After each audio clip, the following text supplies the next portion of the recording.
जय हिंद दोस्तों। आज हम लोग लेंगे कक्षा 10 की प्रश्नावली 1.2 एनसीईआरटी बुक का है। क्वेश्चन नंबर फर्स्ट कह रहा है निम्नलिखित संख्याओं को अभाज्य गुणनखंड के गुणनफल के रूप में व्यक्त कीजिए।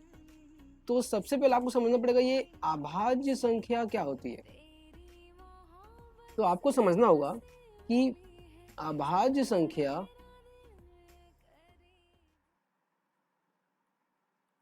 मतलब वैसी संख्या जो केवल खुद के पहाड़े से कटे और एक के पहाड़े से कटे, वह संख्या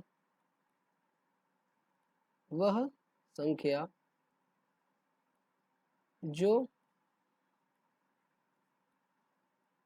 केवल खुद के पहाड़ में आए और एक के पहाड़ में आए, इस प्रकार की संख्या को कहते हैं अभाज्य संख्या। जैसे कि हम लोग लिख सकते हैं अभाज्य संख्या का एग्जाम्पल दो एक ऐसा नंबर है जो केवल दो के पहाड़े में आता है और सिर्फ एक के पहाड़े में आता है। तो दो के बाद फिर तीन भी केवल एक ऐसी संख्या है जो केवल एक के पहाड़े में आता है और तीन के पहाड़े में। तीन के बाद अब चार अब एक ऐसा संख्या है जो एक के पहाड़े में भी आता है, दो के पहाड़े में भी आता है और तीन के पहाड़े में भी आता है। तो चार हमारा अभाज्य नंबर नहीं रहेगा, क्योंकि चार ये एक और खुद के अलावा दो के पहाड़ में भी आ रहा है, इसलिए चार आपका अभाज्य नंबर नहीं है। चार के बाद पांच आपका अभाज्य नंबर है, क्योंकि पांच एक के पहाड़े में आता है और पांच के पहाड़े में आता है। इसके बाद फिर 6 आपका अभाज्य नंबर नहीं है, क्योंकि 6 आपका वापस एक के पहाड़े में आता है, दो के पहाड़े में आता है, तीन के पहाड़े में आता है और 6 के पहाड़े में आता है। किंतु सात आपका वापस अभाज्य नंबर है। सात आपका वापस अभाज्य नंबर है, क्योंकि सात आपका एक के पहाड़े में और सिर्फ सात के पहाड़े में ही आता है।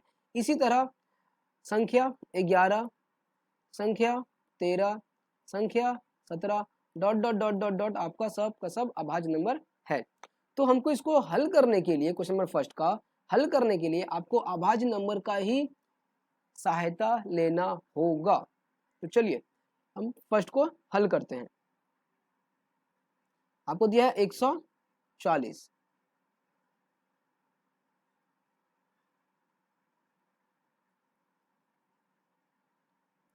अब 140 अब आपका 140 को भागा देना है, ठीक है। लेकिन ऐसा ही नंबर से देंगे जो केवल अभाज्य नंबर हो।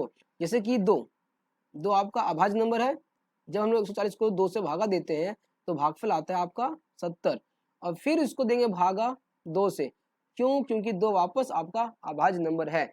70 देखिए 5 से भी जाता है, 10 से भी जाता है, 7 से भी जाता है, किंतु हमें छोटा वाला नंबर ही लेके चलना है, ठीक है। इसलिए हम 2 चुने हैं।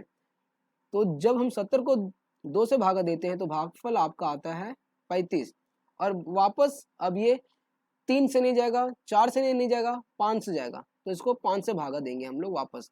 तो 5 से जब 35 को भागा देंगे तो आएगा ये 7 बार में,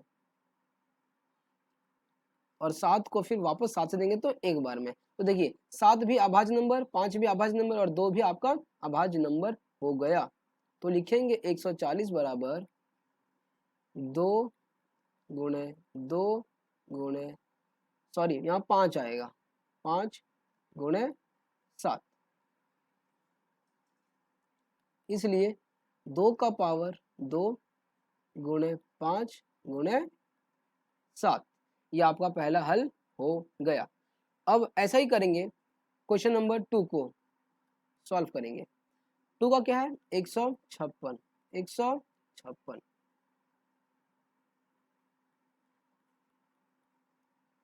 2 में वापस हम लोग किनारे में कर लेते हैं 156 का अभाज्य विधि से भागफल। 2 के पहाड़े से यह हो जाएगा 7 दूनी 14, 1 बच जाएगा और 8 16। वापस 2 के पहाड़े से 3 दूनी 6, 1 बच गया और 8 18 9, 9 दूनी 18। ठीक, अब ये वापस जाएगा आपके 3 के पहाड़े से, 3 एकम 3 और 3 तिया 9। अब 13 किसके पहाड़े में आता है? सिर्फ 13 13 के पहाड़े में आता है, तो 13 भी आपका अभाज्य संख्या कहलाता है। देखिए हम ऊपर में भी आपको लिख दिए हैं यहाँ पर। अब 156 बराबर 2 गुणे 2 गुणे 3 गुणे 13, अर्थात 2 का पावर 2 गुणे 3 गुणे 13, ये आपका हो गया।